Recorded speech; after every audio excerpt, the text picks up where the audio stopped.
Assalamualaikum warahmatullahi wabarakatuh. Perkenalkan nama saya Muhammad Sarul Samrin dengan NPM 022721. Kali ini saya akan menjelaskan beberapa terkait akuntansi atau teori akuntansi. Beberapa poin dari teori akuntansi yang diberikan oleh dosen saya yaitu Pak dosen Pak Suko SD JSRA. Nah, pertama-tama saya akan menjelaskan tentang akuntansi normatif. Nah, akuntansi normatif sendiri itu adalah bagaimana cabang dari akuntansi yang berfokus pada apa yang seharusnya dilakukan dalam praktik akuntansi. Nah, berdasarkan prinsip-prinsip etika, nilai-nilai moral dan juga tujuan sosial ekonomi tertentu. Berikut adalah beberapa poin yang cukup penting mengenai akuntansi normatif. Pertama, akuntansi normatif sendiri memiliki definisi yaitu akuntansi normatif adalah pendekatan dalam akuntansi yang menerapkan bagaimana standar perekonomian tentang bagaimana laporan keuangan seharusnya disusun. Nah, pendekatan ini lebih menitikberatkan pada nilai-nilai dan norma tertentu daripada praktik-praktik yang ada atau de facto. Nah, untuk karakteristik utamanya sendiri, dari berbagai sumber berfokus pada pengembangan teori yang mendasari praktik akuntansi. Nah, perspektif yang memberikan pedoman dan aturan tentang bagaimana akuntansi seharusnya dilakukan, bukan hanya bagaimana dilakukan saat ini. Nah, orientasi masa depan mencari solusi untuk bagaimana akuntansi yang berpotensi muncul di masa depan. Lalu, bagaimana perbedaan akuntansi positif? Nah, akuntansi positif menganalisis dan menjelaskan apa yang dilakukan dalam praktik akuntansi berdasarkan empiris dan observasi. Nah, akuntansi normatif menetapkan apa yang seharusnya dilakukan seringkali tanpa mempertimbangkan praktik yang ada. Nah, tujuannya adalah mengembangkan kerangkaian kerja untuk menghasilkan laporan keuangan yang lebih relevan dan andal.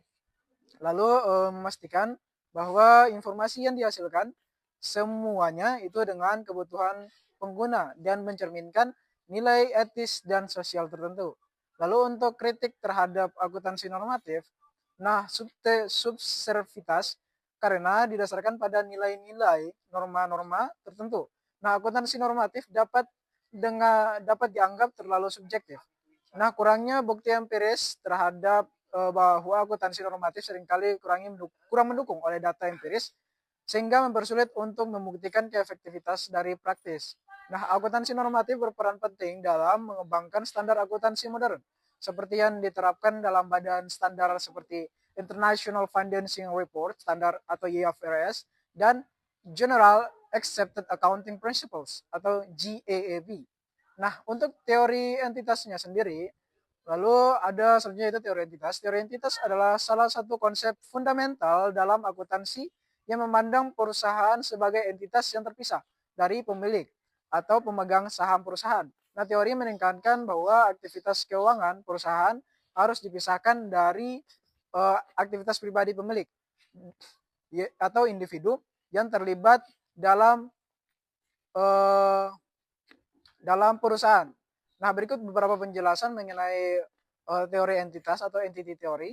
Pertama yaitu definisi dari entity theory sendiri. Nah, entity theory itu menyatakan bahwa perusahaan memiliki kepribadian hukum dan akuntansi yang terpisah dari pemiliknya. Oleh karena itu, semua transaksi keuangan perusahaan dicatat dalam catatan keuangan entitas tersebut, bukan dalam catatan pribadi pemilik perusahaan.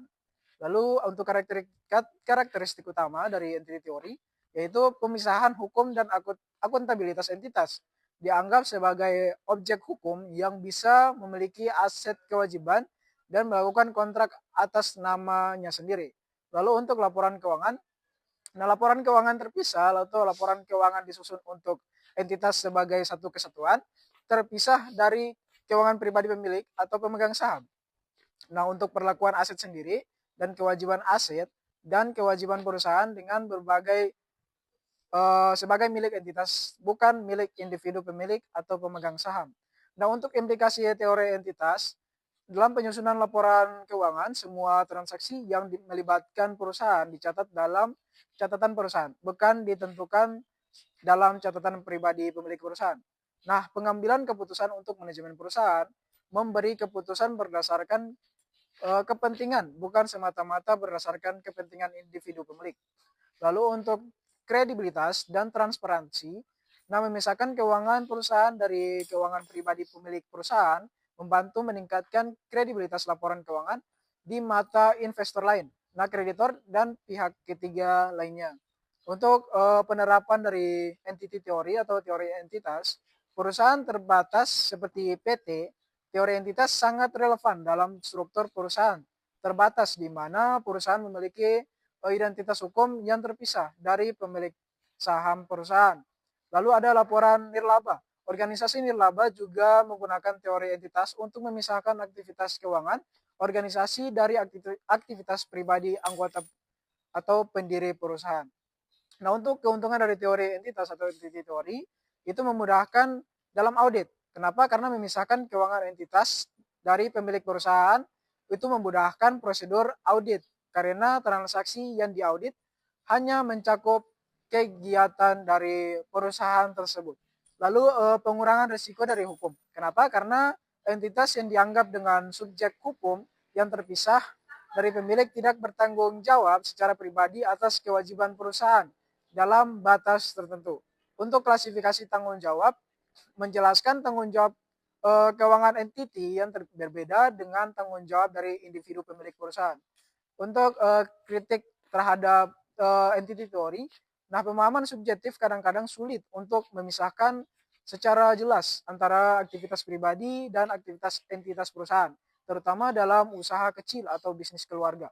Lalu kewajiban tersembunyi dalam beberapa kasus kewajiban pribadi pemilik bisa mempengaruhi entitas meskipun secara hukum dan akuntansi mereka terpisah. Untuk teori entitas adalah prinsip penting yang mendasari banyak standar akuntansi modern, seperti memastikan bahwa kejelasan dan akurasi dari transparansi dalam pelaporan keuangan. Nah, selanjutnya yaitu agency theory. Nah, agency theory sendiri adalah bisa disebut sebagai teori keinginan adalah konsep dalam bidang ekonomi dan manajemen yang membangun hubungan antara dua pihak, yaitu principal atau pemilik dan agent atau pengelola sebagai manajemen, di mana agen bertunjuk atas nama teori yang digunakan untuk kepentingan yang dapat muncul antara pemilik bisnis atau pemegang saham dan manajemen sebagai penjalan perusahaan. Nah, berikut adalah beberapa rincian mengenai agency teori.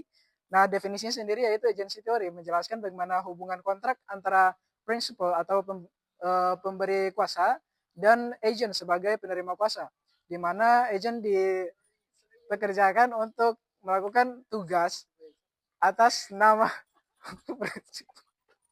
Astagfirullahaladzim. Maksud kami. Nah, untuk yang terpotong ini. Terpotong. Biar gini, terlalu nonton. Nah, tolong apa kan? Nah, untuk konflik utama dalam teori ini adalah bagaimana memastikan bahwa mengenai bertindak dalam kepentingan prinsipal dan bukan untuk kepentingan pribadinya. Untuk asumsi dasar, nah asumsi informatif agen biasanya memiliki lebih banyak informasi tentang operasi sehari-hari perusahaan dibandingkan dengan prinsipal yang dapat menyebabkan perbedaan dari informasi dan laporan keuangan perusahaan.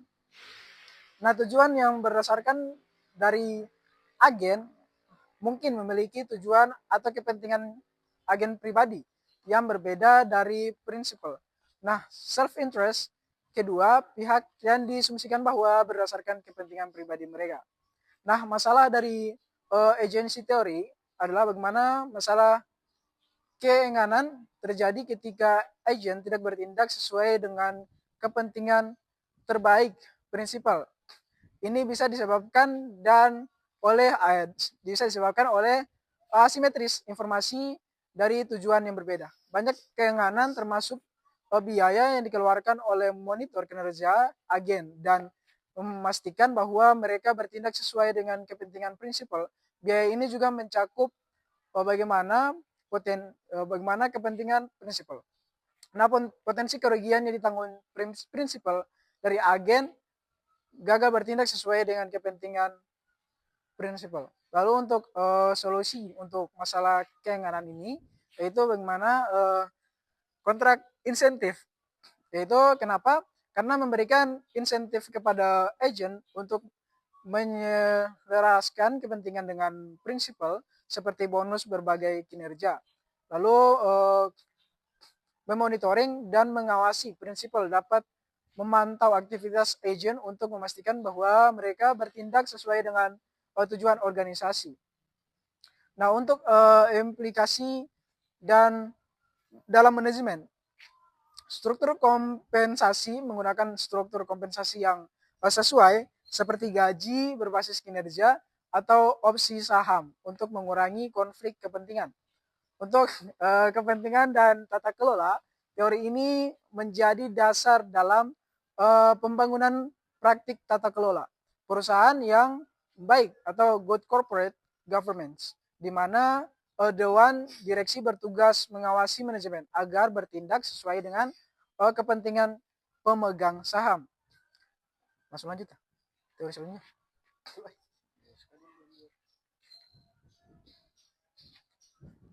Fuck, shut the fucking bitch. Oke, selanjutnya itu signaling teori. Signaling teori sendiri atau teori signal adalah teori yang digunakan untuk memahami bagaimana satu pihak memberi sinyal dapat menyampaikan informasi kepada pihak lain atau penerima sinyal. Dalam situasi ini di mana terdapat asimetris informasi. Teori ini sering digunakan dalam bidang ekonomi manajemen dan keuangan untuk menjelaskan bagaimana pihak-pihak yang terlibat dalam suatu transaksi berkomunikasi dan membuat keputusan berdasarkan sinyal yang diterima 5G. Berikut dalam menjelaskan rinci mengenai teori signaling teori, definisi pertama yaitu signaling teori adalah teori yang menjelaskan bagaimana pihak memiliki informasi lebih banyak atau pemberi sinyal dapat mengirim sinyal kepada pihak yang memiliki informasi yang lebih sedikit atau pemegang sinyal untuk mengurangi asimetris dari informasi dari laporan keuangan. Nah, sinyal ini membantu penerima sinyal membuat keputusan lebih baik berdasarkan informasi yang telah disampaikan. Nah, untuk asimetri informasi terjadi ketika satu pihak dapat dalam suatu transaksi memiliki informasi yang lebih lengkap atau akurat dibandingkan dengan pihak lain. Nah, signaling teori berunjuk untuk mengurangi asimetri ini dengan mengungkapkan pihak yang memiliki informasi lebih banyak untuk memberikan sinyal yang meyakinkan kepada pihak lain. Lalu untuk komposisi utama, pertama yaitu pemberi sinyal, pihak yang memiliki informasi lebih banyak dan mengirimkan sinyal untuk mengungkapkan informasi tersebut. Lalu ada penerima sinyal, pihak yang menerima sinyal dan menggunakan informasi tersebut untuk membuat keputusan. Lalu sinyal informasi yang dikirimkan oleh pemberi sinyal untuk menunjukkan kualitas atau karakteristik tersebut. Nah, selanjutnya teori selanjutnya. Terlalu banyak itu. 6 menit lagi. 9 menit. Oke, saya tambah 9 menit lagi. That's 40 minutes. Ya, itu terakhir itu. Kelanjutannya juga. Bawa stakeholder teori. Nah, untuk stakeholder teori sendiri, pertama itu stakeholder teori atau teori pemangku kepentingan adalah konsep dalam manajemen dan etika bisnis yang menekankan bahwa perusahaan harus memperhatikan kepentingan semua pemangku kepentingan atau stakeholder, bukan hanya pemegang saham atau shareholder. Teori ini diperkenalkan oleh R. Edward Friedman dalam buku Strategic Management a Stakeholder Approach pada tahun 1984. Nah, berikut adalah beberapa penjelasan mengenai atau penjelasan rinci mengenai stakeholder teori. Nah, pertama definisinya yaitu stakeholder teori menyatakan bahwa perusahaan tidak hanya bertanggung jawab kepada pemegang saham utamanya, tetapi juga kepada semua individu atau kelompok yang dipengaruhi oleh atau dapat dipengaruhi dari pencapaian tujuan perusahaan. Nah, pemangku kepentingan bisa mencakup karyawan, pelanggan, pemasok, komunitas lokal, pemerintah, dan bahkan lingkungan. Nah, untuk jenis-jenis pemangku kepentingan, nah, internal stakeholders mereka memiliki hubungan langsung dengan perusahaan seperti karyawan, manajemen, pemegang saham, atau lalu untuk external stakeholder, mereka yang berada di luar perusahaan tetapi dipengaruhi oleh operasinya, seperti pelanggan, pemasok, komunitas, pemerintah, dari lingkungan. Nah, prinsip dari stakeholder teori atau keseimbangan teori, perusahaan harus menyeimbangkan kepentingan pribadi pemangku kepentingan, bukan hanya berfokus pada keuntungan maksimal bagi pemegang saham. Tanggung jawab sosial perusahaan memiliki tanggung jawab untuk bertindak secara etis dan bertanggung jawab terhadap masyarakat dan lingkungan. Nah, untuk partisipasi mengajak pemangku kepentingan dalam proses pengambilan keputusan untuk memastikan bahwa kepentingan mereka dipertimbangkan. Untuk manfaat dari stakeholder teori, yaitu keberlanjutan dengan memperhatikan kepentingan berbagai pemangku kepentingan. Nah, perusahaan dapat mengembangkan hubungan jangka panjang yang berkelanjutan dan meningkatkan reputasi mereka. Nah, inovasi dari peningkatan kinerja, mendengarkan pemasukan dari berbagai pemangku kepentingan dapat memicu inovasi dan meningkatkan kinerja keputusan dari perusahaan. Nah, loyalitas dari dukungan dengan memperlakukan pemangku kepentingan secara adil dan bertanggung jawab, perusahaan dapat memperoleh loyalitas dan dukungan yang lebih besar dari mereka. Nah, untuk aplikasi stakeholder teori, nah keputusan bisnis dalam membuat keputusan strategis, manajemen mempertimbangkan dampak keputusan tersebut pada semua pemangku kepentingan. Nah, pelaporan sosial dan banyak perusahaan sekarang mempublikasi laporan keberlanjutan atau tanggung jawab sosial perusahaan atau CSR atau Corporate Social Responsibility yang menunjukkan bagaimana mereka memperhatikan kepentingan pemangku kepentingan non keuangan. Lalu untuk tata kelola perusahaan, perusahaan yang menerapkan tata kelola yang baik seringkali melibatkan pemangku kepentingan dalam pengambilan keputusan untuk menciptakan nilai yang jangka panjang. Nah, untuk kritik terhadap stakeholder teori, nah komplikasi mengelola kepentingan berbagai pemangku kepentingan dapat menjadi sangat kompleks dan sulit untuk menyimbangkan semua kepentingan tersebut. Nah, kurangnya fokus dari beberapa kritikus berpendapat bahwa teori ini dapat mengalihkan fokus perusahaan dari tujuan utamanya, yaitu menciptakan nilai bagi pemegang saham. Lalu untuk pengukuran kinerja, sulit untuk mengukur kinerja perusahaan berdasarkan kepuasan dari pemangku kepentingan yang cukup beragam.